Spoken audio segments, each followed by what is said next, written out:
Welcome students, আমরা Ray Martin প্রশ্নবিদ্যা solve করছি। তো মডেল কোশ্চেন পেপার 3 সলিউশন চলছে। আমরা মডেল কোশ্চেন পেপার 3 এর আগের ক্লাসে 12 দাগ এবং 13 দাগ সলভ করে নিয়েছি। টোটাল 22টা মডেল কোশ্চেন পেপার আছে রায়মার্টিন প্রশ্নবিদ্যা, আমরা সম্পূর্ণ সলিউশন করে দেবো। ঠিক আছে, তোমরা আমাদের চ্যানেলের প্লেলিস্টে সমস্ত প্রবলেমের সলিউশন পেয়ে যাবে। আমাদের অনলাইন কোচিং ব্যবস্থা আছে ম্যাথামেটিক্সের। তোমাদের যাদের কোচিং নিতে আগ্রহী, যে সমস্ত ছেলেমেয়েরা, যে সমস্ত স্টুডেন্টরা, আমাদের ডেসক্রিপশন বক্সে ফোন নাম্বার দেওয়া আছে, সেই ফোন নাম্বারে তোমরা যোগাযোগ করতে পারো। তো অনলাইন কোচিং পার্সোনালও নিতে পারো, আবার ব্যাচও, দু রকমই ব্যবস্থা আছে।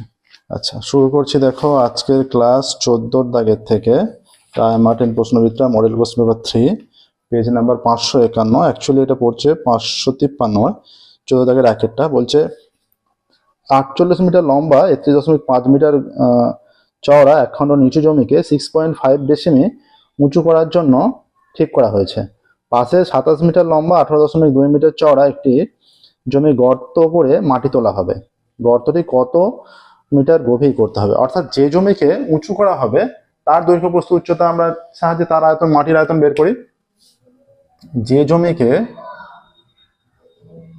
উঁচু করা হবে তার দৈর্ঘ্য কত? তার দৈর্ঘ্য 48 মিটার।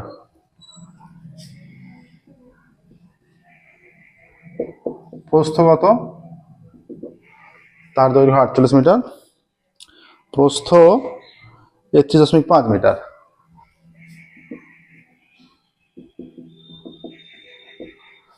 আচ্ছা, আর মাটির উচ্চতা হবে,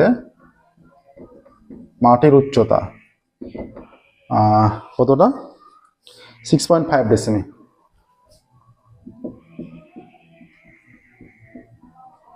সমান 0.65 মিটার। সমস্ত একই এককে নিয়ে আসতে হবে।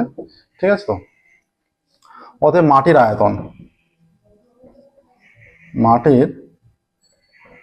আয়তন কত হয়ে যাচ্ছে? 48 ইন্টু 31.5 ইন্টু 0.65, এত ঘন মিটার। এই আকারেই থাক, একে আবার কাটাকাটি করে গুণ করার কোনো দরকার নেই, অযথা সময় নষ্ট হবে। এই আকারেই থাক। আচ্ছা, যে জমিকে গভীর করা হচ্ছে তার দৈর্ঘ্য প্রস্থ, যে জমিকে গভীর করা হবে তার দৈর্ঘ্য সমান 27 মিটার আর প্রস্থ 18.2 মিটার।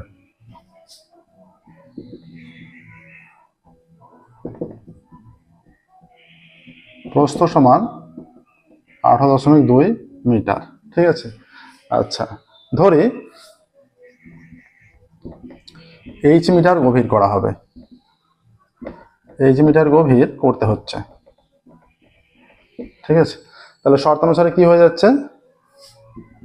অতএব শর্তানুসারে তাহলে এইখানে যে এই যে গভীর করা হচ্ছে যে মাটিটা, সেই মাটিটাই ওখানে ফেলা হচ্ছে। দুটো মাটির, দু জায়গায় মাটির আয়তন সমান। তাহলে H into 27 into 18.2 is equal to 48 into 31.5 into 0.65, বা H is equal to 48 into 31.5 into 0.65 by 27 into 18.2। এই দশমিক তুলে দেওয়া হচ্ছে, এখানে 100 হয়ে গেল। এই দশমিক ওঠার জন্য এইখানে 10, এই দশমিক ওঠার জন্য এইখানে 10। এই 10 10 কেটে দিচ্ছি। এবার এখানে অনেকটা কাটাকাটি হবে। ঠিক আছে? 5 13 65, 13 একে 13, 13 আর 5 18, 4 13 52, 14। ঠিক আছে? আচ্ছা,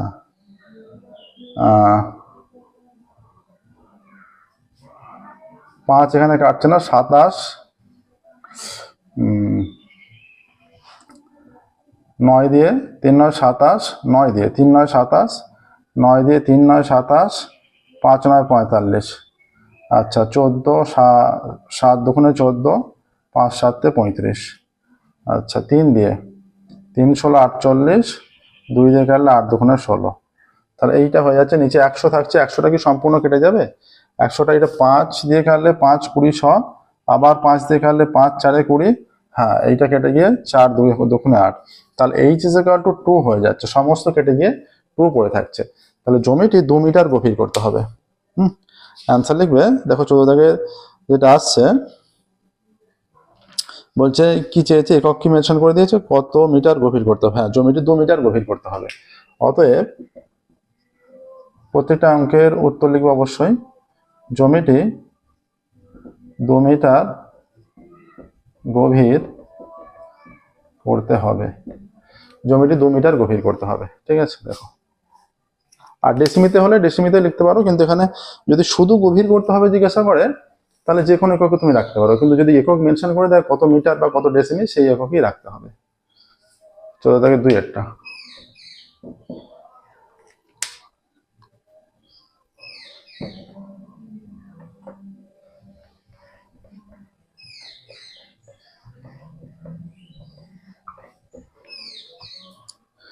এবার বলছে একটি তারের প্রস্থচ্ছেদের ব্যাস 50% কমানো হলো,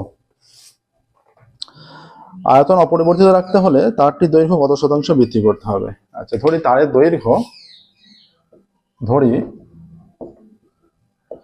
তারের দৈর্ঘ্য, h একক এবং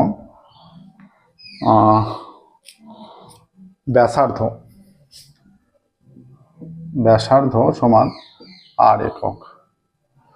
অতএব তারের আয়তন পাই r²h এত ঘন একক। ঠিক আছে। আচ্ছা, এবার তারের ব্যাস 50% কমানো হলো, তাহলে তারের ব্যাস কত? তারের ব্যাস সমান 2r এত একক। অতএব 2r এককের 50% সমান 2r ইন্টু 50/100 এত একক। 2 এটা কমে গেল, কমে গিয়ে আর হয়ে যাচ্ছে, আর একক হয়ে যাচ্ছে কমে গিয়ে। তাহলে আর একক ব্যাস হয়ে গেলে তাহলে ব্যাসার্ধ কত?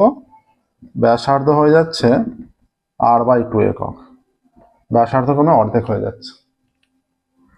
এবার বলছে আয়তন অপরিবর্তিত রাখতে হবে, তাহলে আমরা ধরছি তারের দৈর্ঘ্য বৃদ্ধি করতে হবে। ধরি তারের দৈর্ঘ্য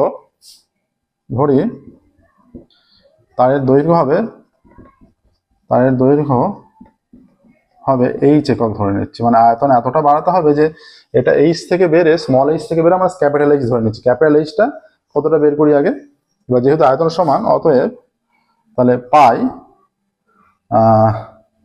এইটা নতুন r/2 তার square into h is equal two pi r²h, যেহেতু দুটো আয়তন সমান বলে দিয়েছে। তাহলে এই পাই কেটে দিচ্ছে আপাতত। আচ্ছা, তাহলে r²h/4 is equal two r²h। এই r² কেটে দিলে এই capital H is equal two 4h। তাহলে আয়তনটা বেড়ে 4h হয়ে যাচ্ছে, মানে শেষে 4h। তাহলে আয়তন কতটা বাড়লো? আয়তন নয়, দৈর্ঘ্য বাড়লো। আগে ছিল শুধু h, এখন হয়ে গেছে 4h। দৈর্ঘ্য বাড়লো সমান 4h - h এত একক সমান 3h একক। আচ্ছা, তাহলে দৈর্ঘ্য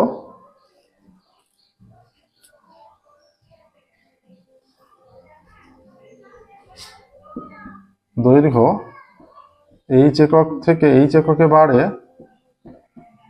3h একক, 1 এককে বাড়ছে 3h/h একক, আর 100 এককে বাড়ে 3h ইন্টু 100/h একক।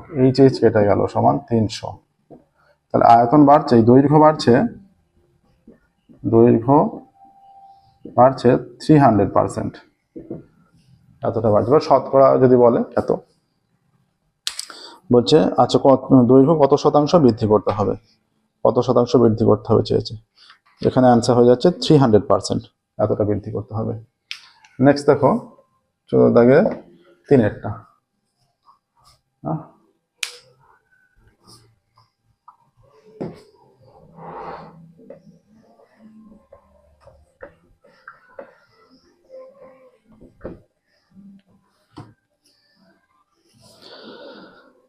একটি অর্ধগোলকের ভূমির ওপর একটি কাঠের লম্ববৃত্তাকার শঙ্কু বসিয়ে একটি খেলনা তৈরি করা হলো। অর্ধগোলক ও শঙ্কু উভয়েরই ভূমির ব্যাস 6 সেমি। এই যে এরকম একটা অর্ধগোলক আছে, মনে করো এইরকম, এর ওপর এরকম একটা শঙ্কু বসিয়ে খেলনা তৈরি করা হচ্ছে। ঠিক আছে, চিত্রটা হচ্ছে এটা। তাহলে রং করতে হবে, উচ্চতা এত, রং করতে প্রতি বর্গ সেমি 2 টাকা হিসেবে কত খরচ হবে? রং করবে মানে তাহলে এই 4 ধারটা দরকার, 4 ধারটা দরকার, মানে দুটোর মিলিয়ে সমগ্রতলের ক্ষেত্রফল। হ্যাঁ, আচ্ছা, অর্ধগোলক ও শঙ্কুর ভূমির ব্যাস,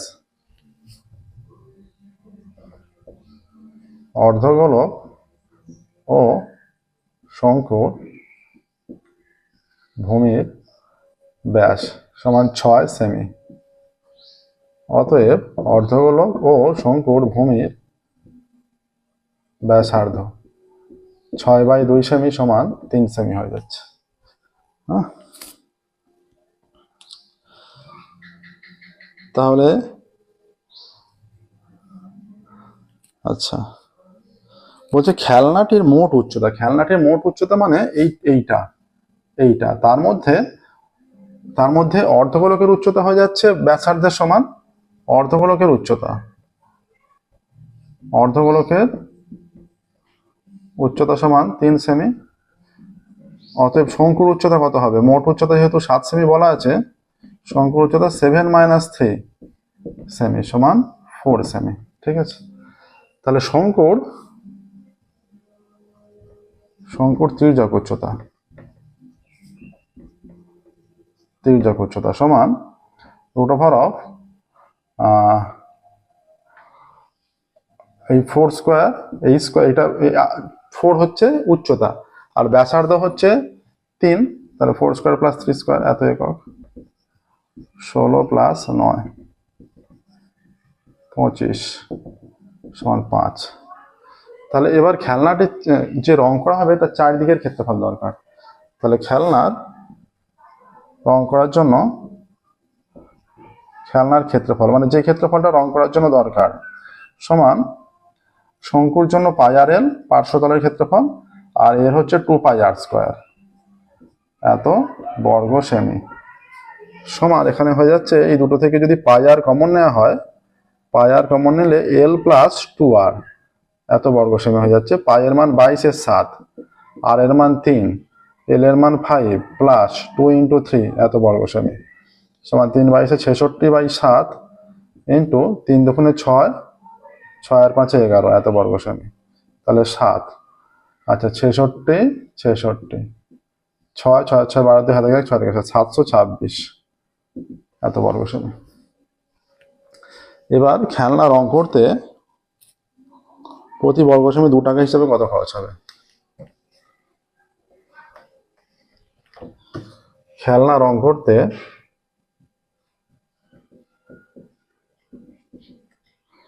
1 বর্গ সেমিতে খরচ হয় 2 টাকা, আর 726/7 বর্গ সেমিতে খরচ 726/7 × 2 এত টাকা সমান 6 × 12 2 হাতে 1 2 × 4 = 5 7 × 14 7। এবার কত হচ্ছে? 7 × 14 0 7 7 49 3 এত টাকা, 207 × 3 = 7 টাকা খরচ হবে মোট। দেখো অ্যান্সারটা লিখে দেবে, তাহলে মোট খরচ 207 × 3 = 7 টাকা। রং করতে মোট খরচ, দেখো এইটাই হচ্ছে প্রসেস। হ্যাঁ,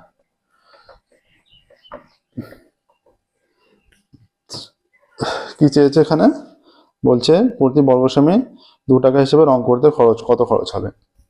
অতএব রং করতে মোট খরচ হবে, রং করতে মোট খরচ হবে 207 × 3 = 7 টাকা। ঠিক আছে, দেখো। আচ্ছা, 14 দাগের গুলো হয়ে গেল, 15 দাগ শুরু করছি। দেখো,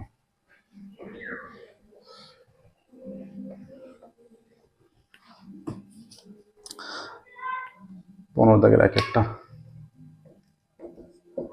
আবারও বলছি। দেখো, আমাদের যে সমস্ত ছাত্রছাত্রীরা অনলাইন কোচিং দিতে চাও, আমাদের ডেসক্রিপশন বক্সে ফোন নাম্বার দেওয়া আছে, সেই ফোন নাম্বারে যোগাযোগ করো। সিট সংখ্যা সীমিত, যত দ্রুত সম্ভব তোমরা কন্ট্যাক্ট করো।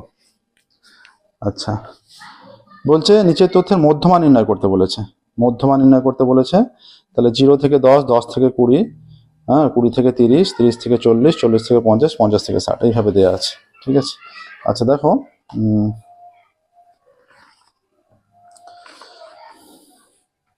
তাহলে মধ্যমা নির্ণয়ের জন্য আমাদের ক্রমযৌগিক পরিসংখ্যা দরকার। ঠিক আছে, আচ্ছা এখানে কি দেওয়া আছে, শ্রেণীর সীমা, তাই তো, শ্রেণীর সীমা বা সীমানা,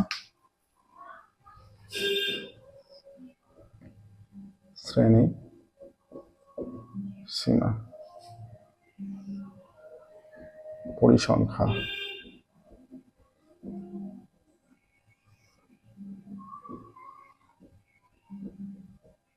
ক্রমযৌগিক পরিসংখ্যা। ঠিক আছে, আচ্ছা 0 থেকে 10 থেকে 50 থেকে 60 পর্যন্ত, 0 থেকে 10, 10 থেকে 20, 20 থেকে 30,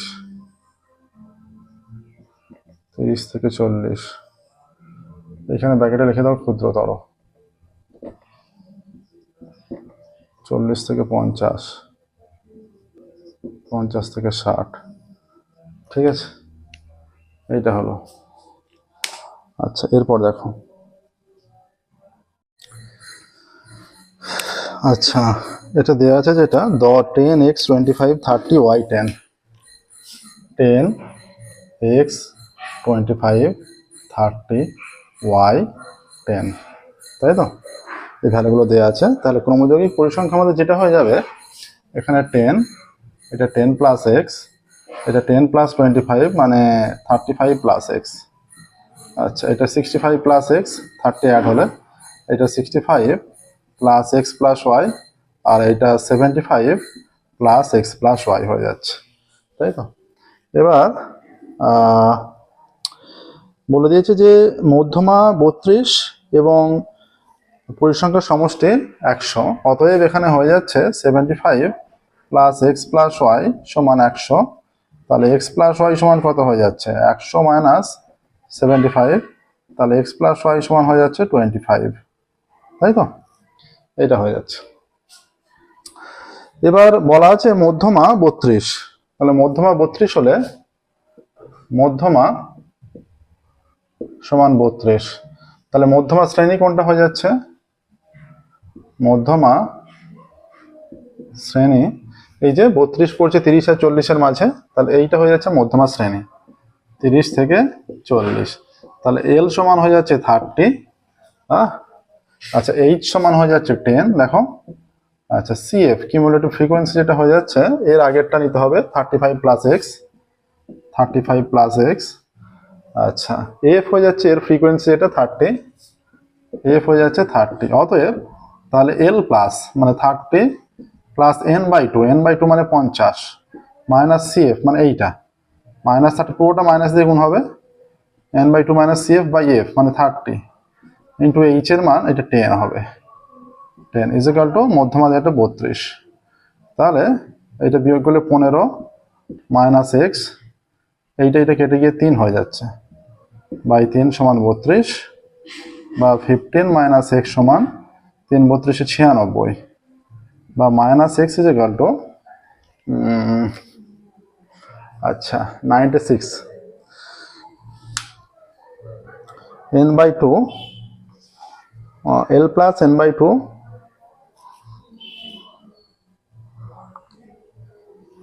মানটা কত দেওয়া আছে 30টা। আচ্ছা এইটা এদিকে গিয়ে বিয়োগটা করা হয়নি, এইটা মাইনাস 30 হয়ে যাবে, মাইনাস 30 হলে 2 হয়ে যাচ্ছে, আর একটা লাইন করতে হবে ক্যালকুলেশনটা।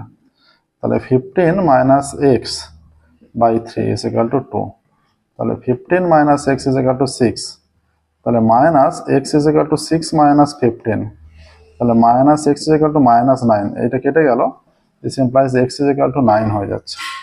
এখানে একটু মুছে দিচ্ছি, আমাদের দেয়া ছিল যে X plus Y 25, X plus Y 25, এইখানে যদি এক্স এর ভ্যালুটা বসিয়ে দিই 9 প্লাস ওয়াই 25, তাহলে ওয়াই হয়ে যাচ্ছে 25 মাইনাস 9, ওয়াই হয়ে যাচ্ছে 16, অতএব যে ভ্যালুগুলো চেয়েছে এক্স সমান 9, ওয়াই সমান 16, এইটা। আচ্ছা নেক্সট দেখো 15-2 এরটা।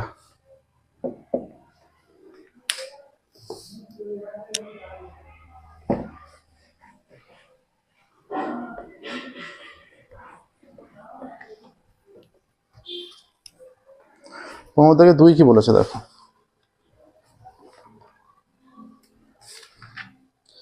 তোমাদের ক্লাসের 35 জন শিক্ষার্থীর ওজনের তথ্য দেওয়া আছে, ঠিক আছে। আচ্ছা 35 জন শিক্ষার্থীর ওজনের তথ্য আছে। ওজন আছে কিগ্রাতে, হ্যাঁ। আচ্ছা এখানে প্রদত্ত তথ্যের ক্রমযোগী পরিসংখ্যা ক্ষুদ্রতর সূচক তালিকা তৈরি করে ছক কাগজ অঙ্কন করি এবং লেখচিত্র থেকে মধ্যমা নির্ণয় করি, ঠিক আছে। তাহলে আমরা ক্রমযোগী পরিসংখ্যান যেটা দেওয়া আছে সেটার সাহায্যেই হয়ে যাবে। 38-এর কম, 40-এর কম, একবারে 52 পর্যন্ত, ঠিক আছে। তাহলে ওজন যেমন ভাবে দেওয়া আছে, ওজন এটা হচ্ছে কিগ্রাতে,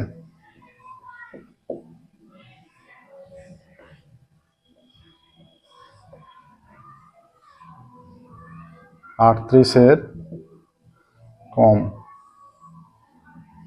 40-এর কম, 42-এর কম, 44-এর কম, 46-এর কম, 48-এর কম, 50-এর কম, 52-এর কম।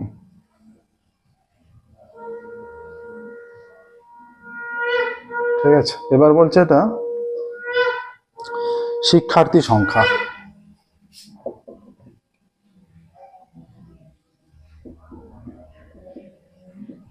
শিক্ষার্থী সংখ্যা এইটা হয়ে যাবে যেটা দেওয়া আছে 0, 4, 6, 9, 12,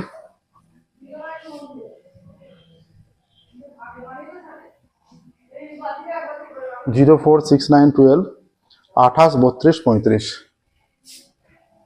28, 32, 35, ঠিক আছে। এটার এবার আমাদের যে এখান থেকে বিন্দুগুলো পেয়ে যাবো যেটা পর পর দেখো,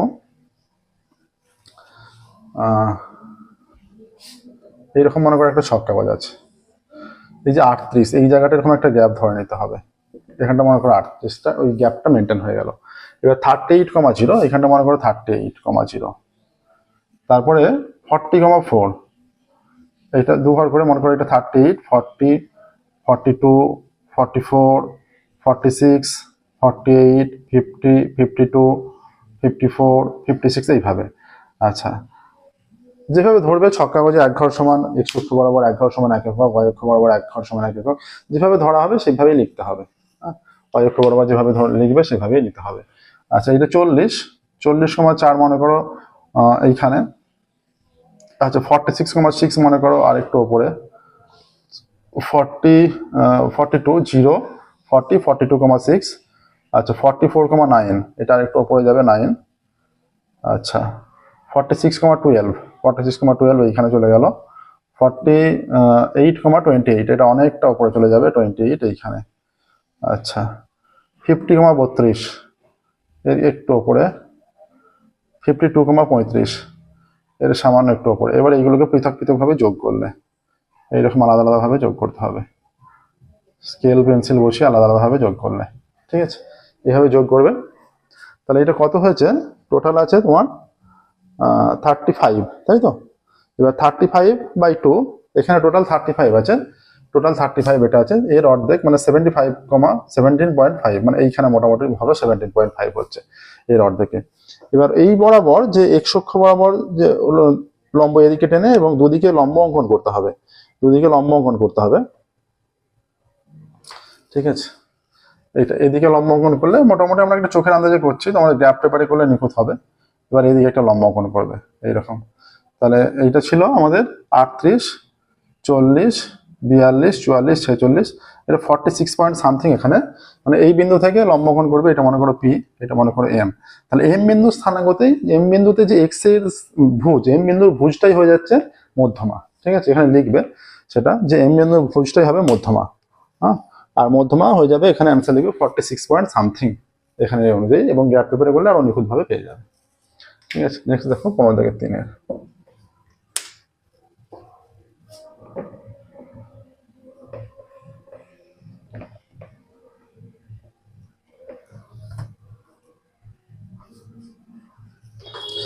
নিম্নলিখিত পরিসংখ্যা বিভাজন তালিকার সংখ্যাগুলো মান 24 দেওয়া আছে এবং F1 ও F2 এর মান নির্ণয় করো যখন পরিসংখ্যার সমষ্টি 100।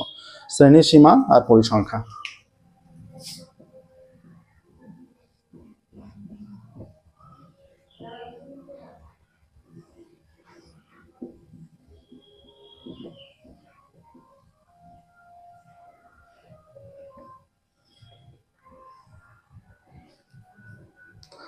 আচ্ছা, 0 থেকে 10 থেকে শুরু করে 40 থেকে 50 পর্যন্ত। 0 থেকে 10, 10 থেকে 20, 20 থেকে 30,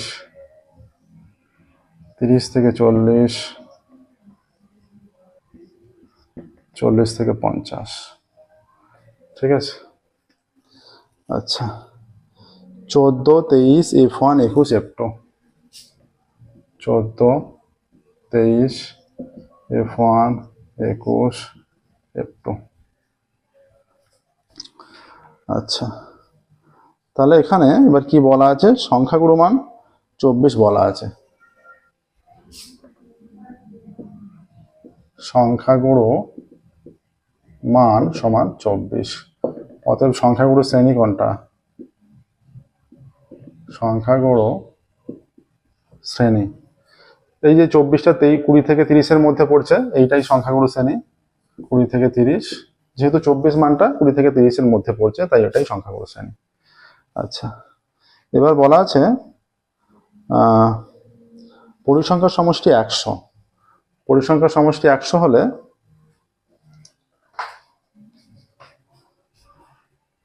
এই সামেশনটা কত হচ্ছে? এটা মনে করো F, summation of Fi is equal to F1 plus F2 plus 4 আর 3 7, 7 আর 1 8, 4 আর 3 7 আর 1 8, 2 2 4 1 5, 58। তাহলে এখানে হয়ে যাচ্ছে, আবার এইখানে লিখছি, আবার F1 plus F2 plus 58 সমান 100। তাহলে F1 plus F2 is equal to 100 minus 58 সমান 32, 42 না 42।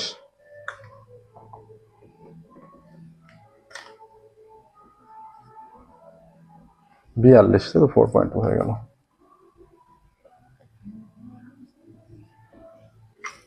আচ্ছা, এখানে যেটা পাচ্ছি L is equal to 20। ঠিক আছে, L is equal to 20। এখানে যেটা F1 এর মান হচ্ছে F1 ই হয়ে যাচ্ছে, F1 is equal to F1। আচ্ছা, F2 is equal to হয়ে যাচ্ছে 21 আর F0 হয়ে যাচ্ছে 23। ঠিক আছে। আচ্ছা, তাহলে যে সংখ্যাগুলো মানটা বলা আছে 32, তার সূত্র যদি প্রয়োগ করে দিই,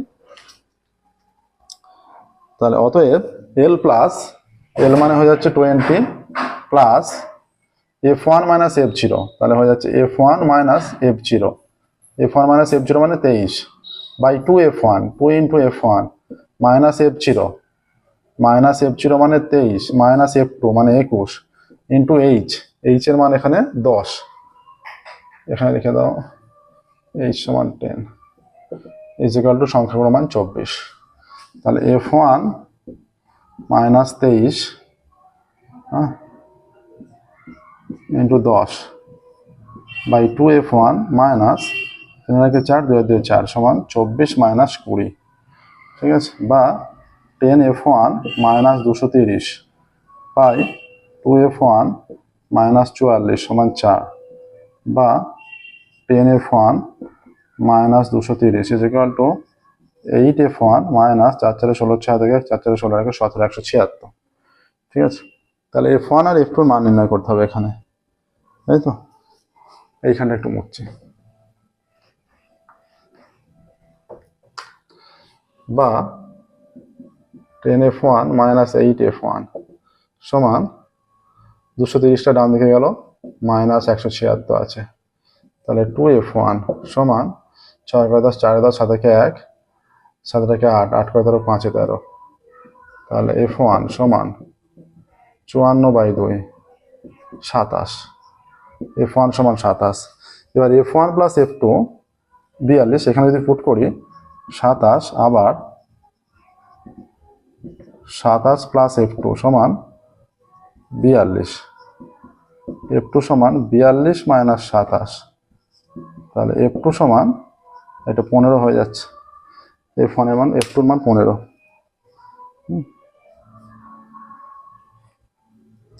তাহলে এফ ওয়ান আর এফ টু দুটোই পাওয়া গেল, তাই তো।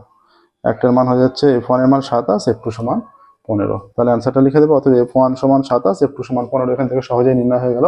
এর সাথে সাথেই আমাদের model question paper 3 page number 551 সম্পূর্ণ কমপ্লিট হয়ে গেল।